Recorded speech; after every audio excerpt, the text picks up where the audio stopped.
Chris Mackowski of Emerging Civil War, and I'm on a little rest area in Roanoke Island here at the Outer Banks of North Carolina. It's in this area that Ambrose Burnside made landfall on the 7th of February, 1862, as he was heading up into the island for what became the Battle of Roanoke. As you can see here on the map, he's going to bring his forces up through Hatteras to get to Roanoke Island. It's going to be defended by 4 forts, Fort Blanchard, Fort Bartow, Fort Huger, or as they say down in Louisiana, Hughie, and on the landward side, Fort Forrest. And what Burnside's going to do is first engage his naval fleet with those forces kind of on the north part of the island. That's going to be in the area where today the North Carolina Aquarium is. There are going to be 3 forts there that will be engaged, and Forrest on the sound side, around the mainland side over here. So as that's going on, Burnside comes down to this area. It's known as Ashby Harbor, and he's going to land about 10,000 men. The 31st North Carolina is going to try to oppose that landing, but naval gunboats from the Federals are going to bombard the North Carolinians, who are then going to give up essentially without a fight.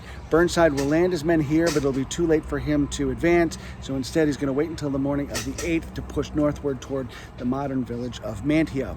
Confederates are going to have a redoubt blocking that road. They're going to have about a 400-man front. That's all they can manage because they've got big swamps on either side of them, and then about 1,000 men in reserve.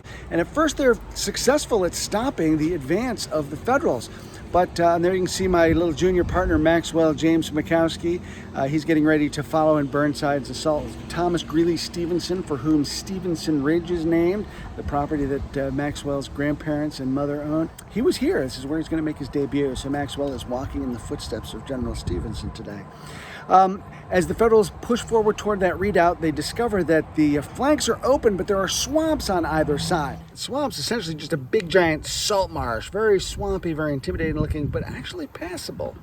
Confederate command here is under Brigadier General Henry Wise, who's actually sick at the time, so command's going to devolve to the commander of the 8th North Carolina, Henry Shaw, and he's got his men fortifying that redoubt, but he has decided that those flanks are protected pretty well by some impenetrable swamps. Federals decide, not so much. Jesse Reno, who's going to be kind of on the left side of the Federal formation, is going to send his men up through the swamp on the left. John G. Foster is going to send his men up through the swamp on the right. John G. Park kind of coming up the center, holding the Confederate attention. So the Federals go right up the middle. They outflank the Confederate position. Shaw realizes he has no option but to just surrender, and he will turn his forces over to John Foster.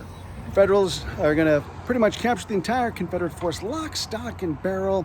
They're going to suffer about 246 casualties compared to about 2,460 Confederate casualties. Some of the Confederates will try to flee in boats and get rounded up at the last minute as well. So pretty decisive victory here for Burnside, which is then going to give him a launching point for a number of other places here in the Outer Banks that he's going to try to cut off.